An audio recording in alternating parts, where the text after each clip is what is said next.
Selamat malam kita semua. Bapak Ibu Saudara, saya percaya malam ini kita juga bisa mengalami sukacita dari Tuhan, hadirat Tuhan. Sungguh ajaib, sungguh baik bagi kita semua. Mari kita akan melihat Alkitab, kita buka di dalam Markus pasal yang ke-11. Ayat yang ke-20 sampai ayat yang ke-26.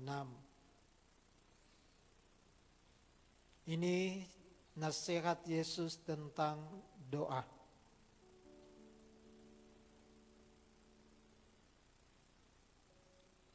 Kalau sudah dapat semua, mulai ayat yang ke-20 kita baca sama-sama 1, 2, 3. Pagi-pagi ketika Yesus dan murid-muridnya lewat, mereka melihat pohon ara tadi sudah kering sampai ke akar-akarnya. Maka teringatlah Petrus akan apa yang telah terjadi. Lalu ia berkata kepada Yesus, "Rabi, lihatlah pohon ara yang kau kutuk itu sudah kering." Yesus menjawab mereka, "Percayalah kepada Allah. Aku berkata kepadamu, sesungguhnya barang siapa berkata kepada gunung ini, beranjaklah dan tercampaklah ke dalam laut, asal tidak bimbang hatinya, tetapi percaya bahwa apa yang telah dikatakannya itu akan terjadi, maka hal itu akan terjadi baginya." Ayat 24, "Karena itu aku berkata kepadamu, apa saja yang kamu minta dan doakan, percayalah bahwa kamu telah menerimanya, maka hal itu akan diberikan kepadamu. Dan jika kamu berdiri untuk berdoa, ampunilah dahulu sekiranya ada barang sesuatu dalam hatimu terhadap seseorang, supaya juga Bapamu yang di sorga mengampuni kesalahan-kesalahanmu. Tetapi jika kamu tidak mengampuni, maka Bapamu yang di sorga juga tidak akan mengampuni kesalahan-kesalahanmu." Puji Tuhan. Saudara, ini sangat penting.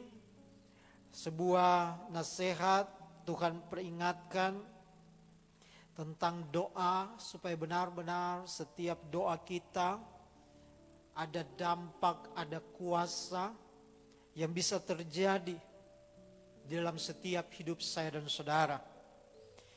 Nah saudara, kalau kita lihat ayat yang ke-20, pagi-pagi ketika Yesus dan murid-murid sedang lewat, maka mereka melihat pohon ara tadi sudah jadi kering sampai ke akar-akarnya. Maka di sana dikatakan teringatlah Petrus akan apa yang telah terjadi. Lalu ia berkata kepada Yesus, "Rabi, lihatlah pohon ara yang kau kutuk itu sudah kering." Saudara, kejadian saat Tuhan mengutuk pohon ara itu terjadi pada ayat yang ke-12. Pada pasal 11, Markus pasal 11 ayat yang ke-12. Di sana saat ke-12 muridnya tentu berserta Yesus meninggalkan Betania. Dan saat Yesus lapar, dari jauh Yesus melihat ada pohon di situ, namanya pohon ara. Dia sudah berdaun. Tetapi pada saat Yesus mendekati pohon itu, maka dia tidak mendapat apa-apa. Artinya Tuhan Yesus mencari buah, tetapi tidak mendapat apa-apa. Saudara, maka di saat itulah Yesus berkata kepada pohon itu, "Jangan lagi seorang pun makan buahmu selama-lamanya." Dan murid mendengarnya apa yang diucapkan oleh Yesus. Sehingga pada keesokan harinya Alkitab mencatat pagi-pagi di dalam ayat yang ke-20, ketika Yesus juga dan murid-muridnya lewat di jalan yang sama, melihat pohon ara yang kemarin Tuhan mengutuk karena tidak menemukan buah di situ. Dan sehingga Petrus berkata bahwa pohon yang engkau kutuk sudah kering sampai kepada akar-akarnya, alias sudah mati. Maka ayat yang ke-22, apa jawab Yesus kepada murid-murid? Yesus berkata begini, percayalah kepada Allah. Saudara, sekali lagi Yesus sedang bicara tentang doa. Sehingga pada waktu pohon ara itu lewat perkataan Yesus, maka pohon ara yang tadinya daunnya begitu rimbun, daunnya begitu lebat mungkin, tetapi tidak berbuah, tapi hanya oleh karena perkataan Tuhan, maka murid-murid bisa melihat pohon ara itu sudah kering sampai kepada akar-akarnya. Sekali lagi Yesus sedang mau menjelaskan perikop ini tentang doa. Sehingga Yesus katakan lewat pertanyaan, lewat ungkapan dari murid-murid yang diwakili oleh Petrus, Yesus menjawab, percayalah kepada Allah. Yang pertama saudara, kalau bicara tentang doa, maka kita harus percaya kepada Tuhan. Kita harus benar-benar percaya bahwa Tuhan itu dapat melakukan perkara-perkara yang luar biasa. Lewat perkataan Yesus, maka pohon ara itu menjadi kering dan tidak dapat lagi bertumbuh. Oleh karena itu sekali lagi percayalah kepada Allah. Percayalah kepada Tuhan. Malam hari ini, di saat engkau menyanyi lagu pujian, engkau sedang menaikkan iman saudara kepada Tuhan lewat perkataan saudara. Saudara sedang memanggil, memohon kepada Tuhan, sedang mengagungkan Tuhan, sedang memuliakan Tuhan, sedang memuji Tuhan, sedang bermazmur, menyajikan pujian, ucapan syukur, menandakan betapa engkau percaya kepada Tuhan. Karena kita tahu, kita percaya bahwa bagi Tuhan tidak ada yang mustahil. Di dalam tangan Tuhan, Tuhan dapat melakukan segala perkara. Tuhan sanggup melakukan banyak hal. Orang sakit bisa disembuhkan, orang mati bisa dibangkitkan, sakit apapun Tuhan bisa lakukan karena Tuhan Allah kita. Oleh karena itu, percayalah kepada Tuhan. Percayalah kepada Dia. Saudara, mungkin dalam keadaan situasi sekarang, kesulitan-kesulitan, tantangan, pergumulan. Tetapi hal yang pertama, di saat kita memuji menyembah Tuhan, ada dalam doa, maka yang pertama kita harus percaya kepada Tuhan. Dia Tuhan yang ajaib, Dia Tuhan yang luar biasa. Karena Alkitab katakan bahwa Tuhan itu tidak pernah berubah. Sama sekali tidak pernah berubah, dahulu, sekarang, dan sampai selama-lamanya. Coba kita lihat ayat yang ke-23.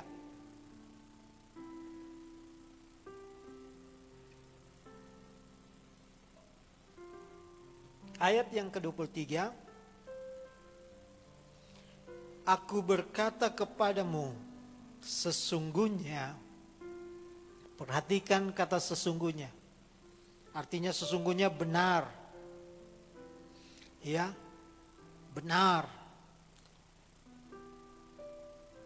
Barang siapa berkata kepada gunung ini, yang kedua saudara, saya akan angkat kata barang siapa. Yang pertama, kita harus percaya kepada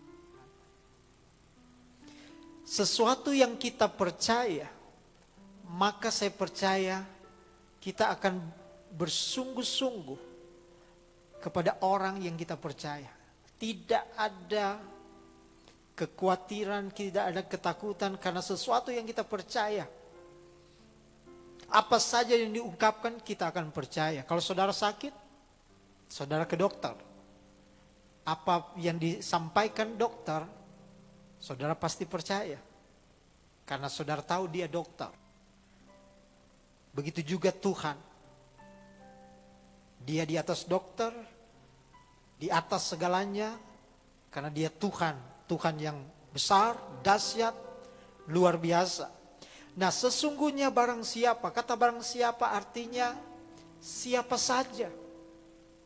Saudara, siapa saja. Anak muda, ya, orang tua, wanita, pria yang percaya kepada Tuhan. Tentu yang pertama tadi, barang siapa, semua manusia yang percaya kepada Tuhan. Kalau dia berkata kepada gunung itu, katanya, dia berkata, beranjaklah dan tercampaklah ke dalam laut.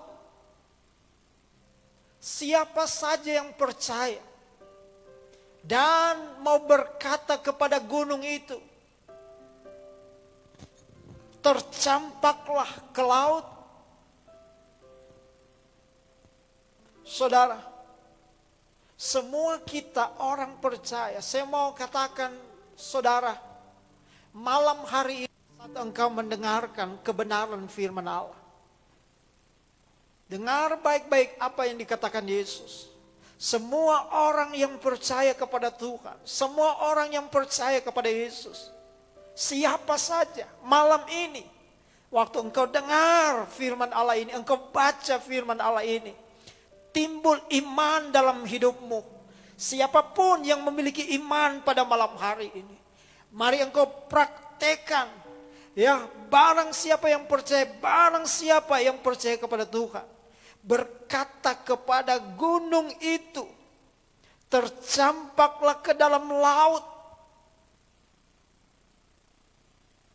Asal tidak bimbang hatinya, tetapi percaya bahwa apa yang dikatakannya itu akan terjadi, maka hal itu akan terjadi baginya.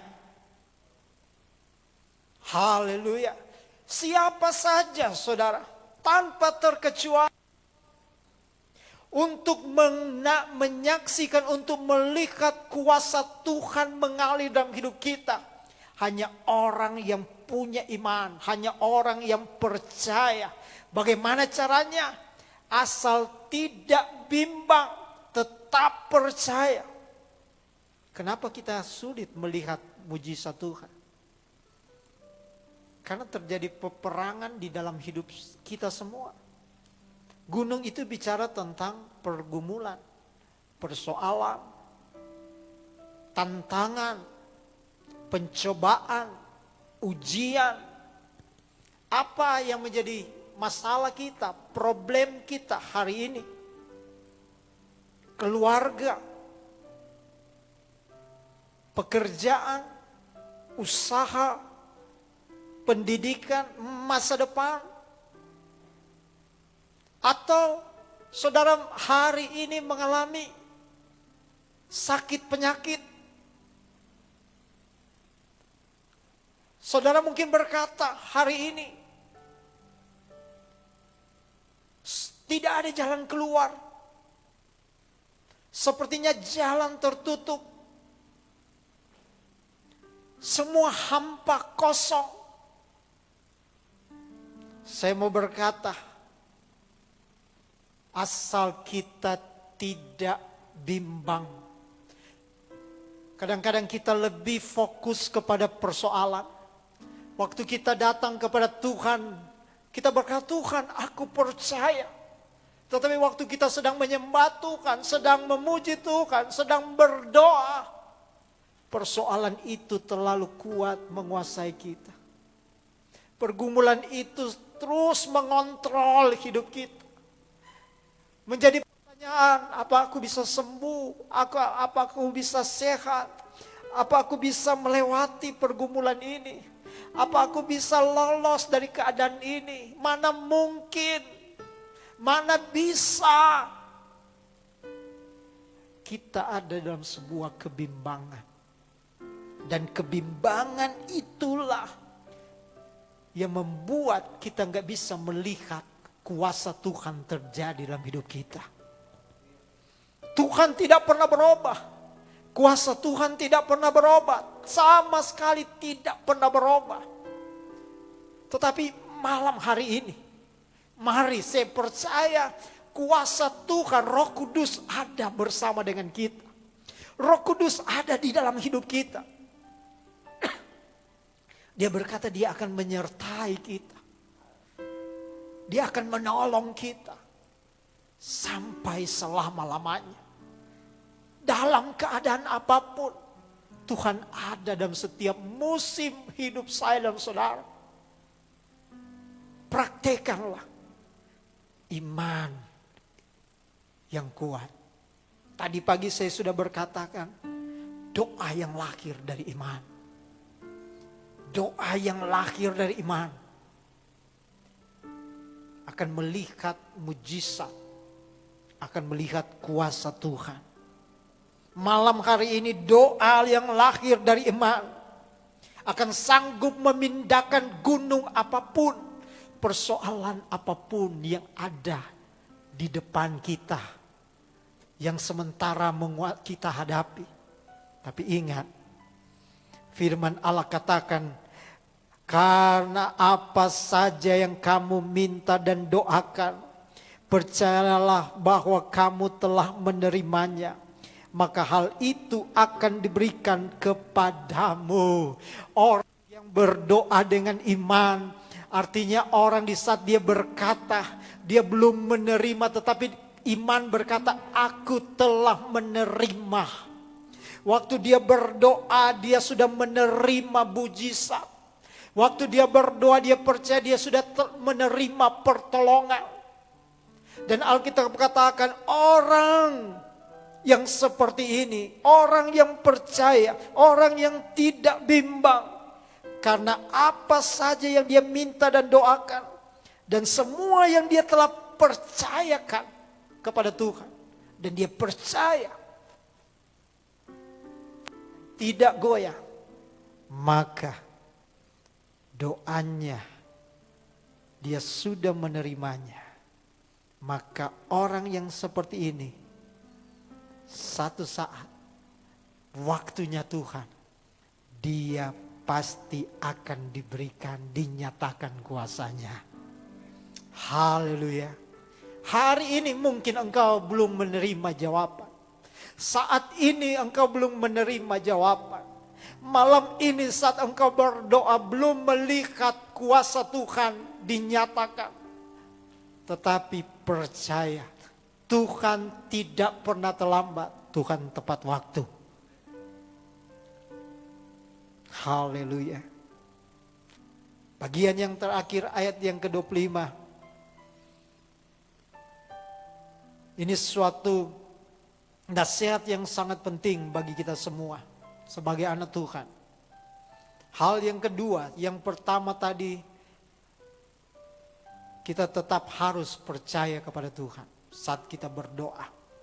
Orang yang percaya itu orang yang tidak bimbang, tidak ragu. Karena di dalam imannya, dalam doanya dia percaya, walaupun dia belum menerima, dia percaya dia sudah menerimanya.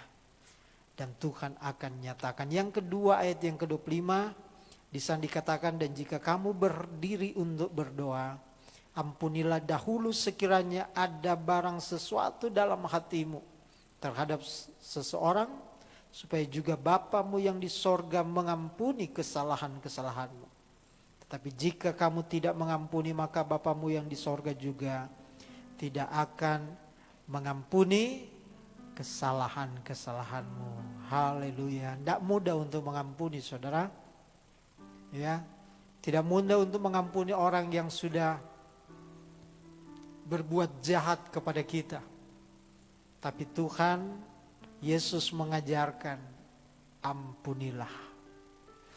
Ampunilah dahulu. Sekiranya ada barang sesuatu dalam hatimu terhadap seseorang.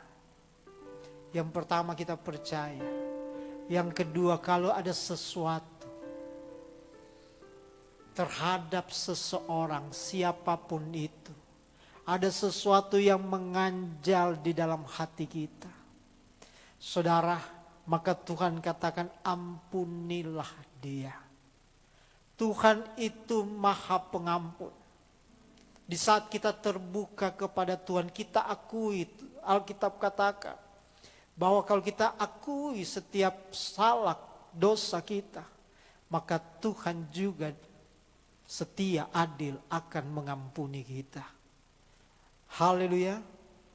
Maka percayalah, tidak mudah untuk mengampuni, tapi kalau kita mau, izinkan, biarkan Tuhan akan menolong kita, Roh Kudus akan menyertai kita.